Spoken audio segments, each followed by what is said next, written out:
welcome back to my channel. Thank you for joining me here today for another new video. Today we are going to be looking at Petco and PETSMART's ferret care guides. So when you buy a ferret from a pet store like Petco or PETSMART, they will give you a care guide, like a pamphlet along with the ferrets, so you know how to take care of your new pet. Judging other people's videos on this sort of topic with other animals and other animal care pamphlets that they sell, I'm sure that this is going to be pretty interesting to go through and look at. I've only glanced through, so I don't exactly know what to expect with these brochure pamphlet things, so hope you enjoyed this video. Before we get started, do not forget to subscribe for more ferret care content. That's all I post. It's just ferret stuff. So if you want your daily ferret fix, definitely make sure that you subscribe. Follow me on Instagram. So we are going to start with PETSMART's guide, and I will put a picture on the screen so you can read along with me. They start off with 5 things to know about your ferret. Experience level advanced, which is true, it is a very difficult pet. Size, ferrets can grow up to 20 inches, 50 centimeters long. Lifespan, ferrets can live from 7 to 9 years, which is really sad because they should normally live much longer than that. In places like the UK, where it's more common to get ferrets from breeders, their ferrets tend to live anywhere between 10 to 15 years, and so it's really sad to see ferrets can live from 7 to 9 years because they should really be living longer than that if you provide proper diet, exercise, living conditions for them. However, because they are bred so poorly, there are things that you can't exactly help with just the poor breeding, the early neutering, etc. Behavior. Ferrets are more active during the day. They sleep soundly, sometimes even while being picked up and carried around. I mean, I guess this is true. Not necessarily the more active during the day. They're active whenever you are. They change their schedules to fit yours. Did you know they may have a very strong odor, particularly unaltered male ferrets? The English translation for the scientific name for ferrets is stinky thief. I don't really have much to say about this, but let's just move on. How do I set up my ferret's home? Social and inquisitive. Ferrets can live happily in pairs or groups and can be litter box trained. So this is really nice that they say can live happily in pairs or groups. It doesn't say anything about keeping a ferret by themselves, although they will always adopt out single ferrets to people, knowing that they only have this one ferret just because they want the money, and that's what they're supposed to do when you work at a pet store. Your ferret will need a well-ventilated multi-level cage that's at least 30 by 29 by 18 inches, bigger if it houses multiple ferrets, and large enough to hold a food dish, a water bottle, and a hiding house. The habitat should have separate areas for ferrets to exercise, sleep, and use the litter box. They make it sound like that this size is big and that they have space to do things like exercising, which in most cages, even the double ferret nation, a ferret can't really run around and play in there. It's still too small. Place the habitat out of direct sunlight in a temperate, low humidity room that's 65 to 75 degrees Fahrenheit. Now, I like that it says out of direct sunlight. I mean, that's true. However, a room that's like 75 degrees would be a little bit too hot for a ferret. I don't think that they would be comfortable in that. We keep our house about anywhere between 65 to 70 degrees in the winter. Place a triangular litter pan in a corner of the cage, far from your ferret's food and water. Fill it with litter made of recycled paper pellets. I like that they say the recycled paper pellets. We all know corner boxes are not the best option for ferrets. They're just too small for them. Now we move on to the fun part. What do ferrets eat? Your ferret's diet should include commercial pellet food and fruit. Pellet food is ideal for ferrets who otherwise would pick out the most delicious morsels of a mixed food. Pellets should make up 95% of your ferret's diet. Feed your ferret once a day, keeping the bowl about 3/4 full. Once a week, offer your ferret fruit such as apple, banana, and melon, or other appropriate fruits. This should make up no more than 5% of their diet. Be sure your ferret has access to fresh, clean water at all times. We all know, and you all know from watching my videos, that ferrets are obligate carnivores, meaning They cannot digest fruits and vegetables or grains or anything like that. Especially fruit is very, very bad for a ferret because not only can they not digest it, it has a lot of natural sugar, which is really bad for your ferret. Sugar over time can create insulinoma in ferrets, which is a disease that they get, a tumor of the pancreas, and it is generally caused from sugar, carbs in the diet. Fruit should not be fed to a ferret, neither should vegetables or grains. They should only have a meat-based diet. Ferrets like a private area of their own. Get each of your ferrets a hammock or tent for sleeping and lounging. Ferrets like to chew on hard plastic or cloth toys. They also enjoy ferreting out the best route through play tunnels.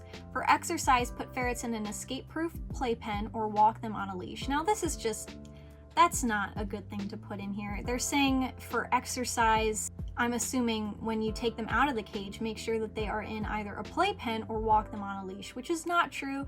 You can have your ferrets free roam your house perfectly fine as long as it's ferret proofed. As you can see, that is what we do with our 4 ferrets here, and they are very happy.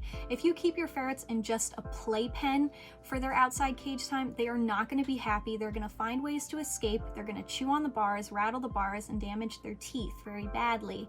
So I definitely do not recommend using a playpen for free roam time. Walking them on a leash as well, I assume they mean outside, so I don't usually recommend that as their out of cage time either. It's better if you offer a free roam space for your ferret. Ferrets should not live in cages, and I'm sad that this pamphlet makes it seem like you can keep your ferret in a cage all the time. It doesn't specify how long a ferret should be out of the cage, and that when you do take them out, keep them in a playpen. That's just really sad and not something that I would recommend. Don't let ferrets play on mattresses or foam cushions. That's not necessarily true, just make sure that they don't chew it. My ferrets play on my mattress all the time and they have fun because they may be tempted to chew and swallow pieces of these soft items. Again, just supervise them. For the same reason, never give ferrets toys made of soft rubber or foam. I do agree with this. I do not give them rubber or foam toys. The one time I gave Pazu a rubber toy, it almost ended in catastrophe, so I have never done it since then. Ferrets don't mix well with cats and dogs, so keep these species separate. Now this is just not true.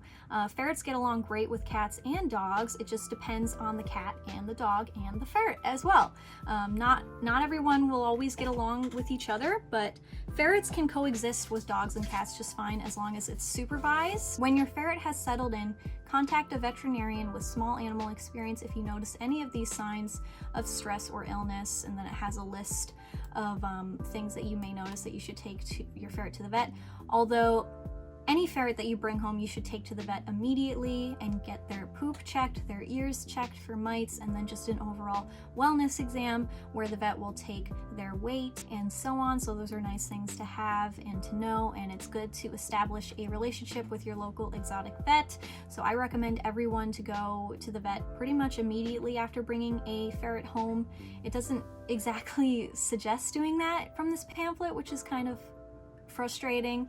It just says to contact a vet if you notice any of these signs when you bring them home, but they should go regardless. For example, when I got Pazu as a baby from a pet store before I knew anything about ferrets, he had an intestinal parasite that I would have never known about because it had no signs, no symptoms, if I didn't take him to the vet and had his poop checked. So I would have never known this. He probably would have suffered in the long run had I not had that treated quickly.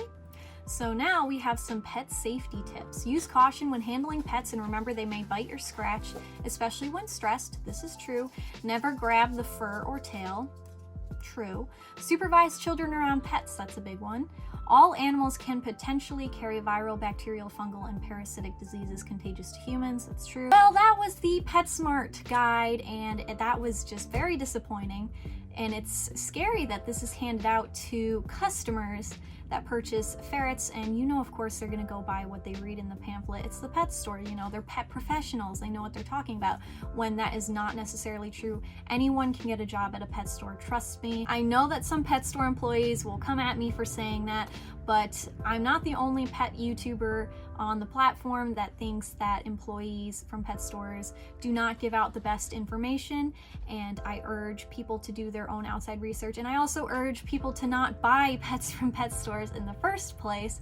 But anyways, moving on, let's look at Petco's ferret care guide. Hopefully it's a little bit better. It says ferret. Ferrets are affectionate, intelligent small animals that love to play and explore.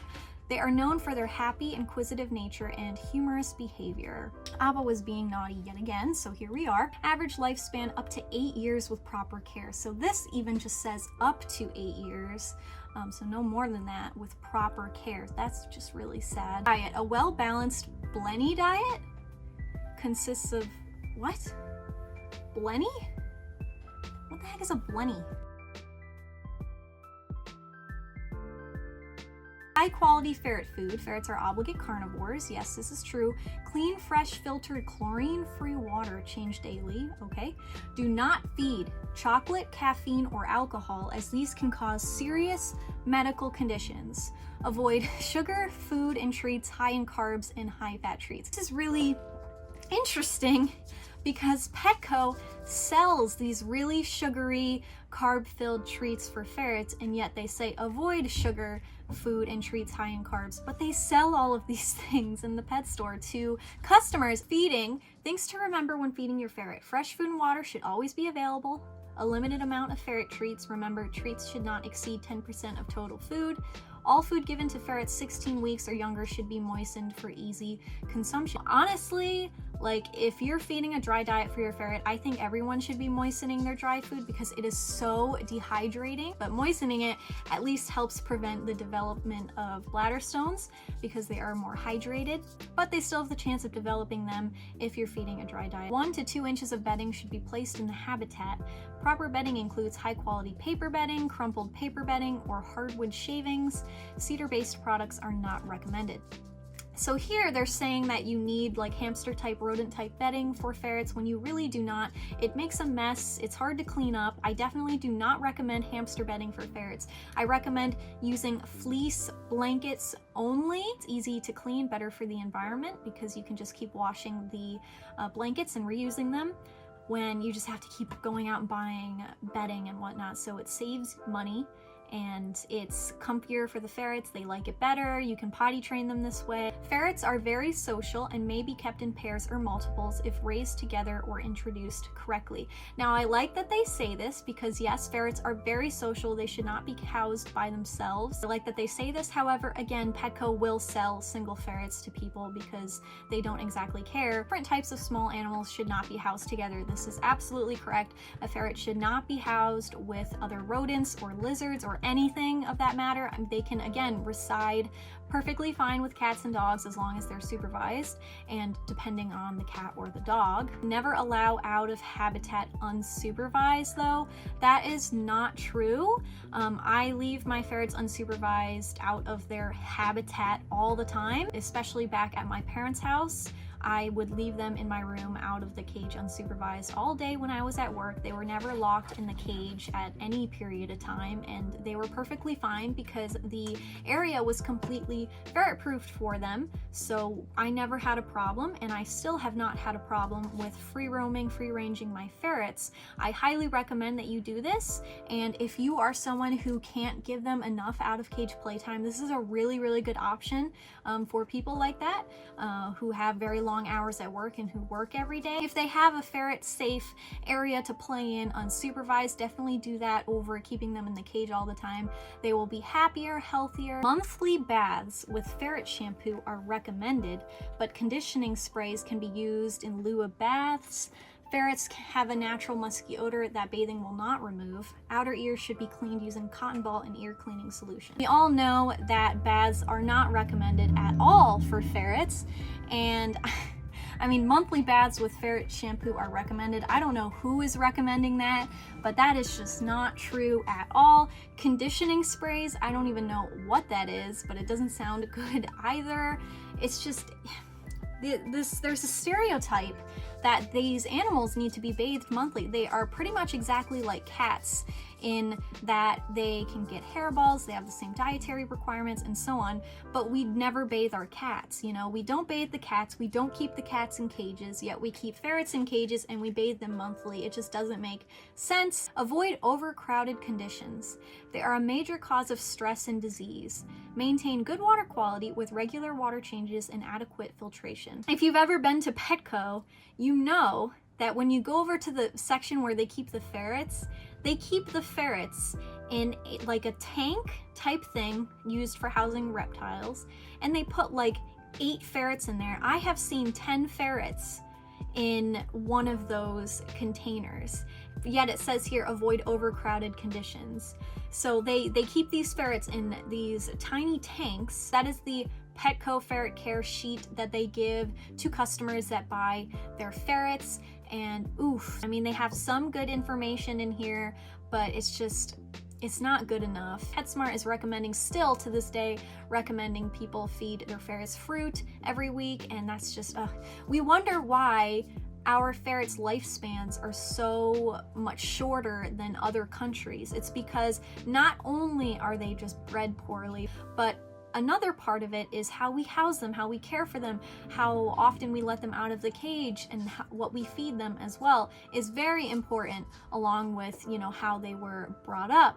But we're not doing it right, and I see it every single day on Instagram, people feeding their ferrets peanut butter, Fruit Loops, Cheerios, everything that you can think of. I've seen ferrets being bathed in colorful soap and bath bombs, and it's really sad. We are not doing a good enough job by our animals. While they are high maintenance, they are also not that difficult to care for, in that they do not require a lot. Like, they don't need treats, they don't need high carb diets. All we need to do is feed them a balanced raw diet, give them enough adequate outside of cage time, and generally they are very happy and healthy if we do that. We have people going way over the top and doing things that they really shouldn't be doing. We have people, again, feeding poor diets, feeding way too many treats. Their ferrets are overweight, obese, not healthy.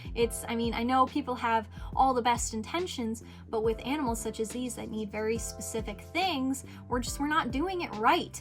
And it makes me very frustrated to see this. A little rant that I had to go on. Please watch my other videos, especially in my ferret education playlist. If you want a ferret, please do not go by these care sheets, and also please do not buy your ferret from a pet store. Whatever you do, please, please, please do not do this. I hope you guys enjoyed this video. Please subscribe, and I will see you in my next video. Bye.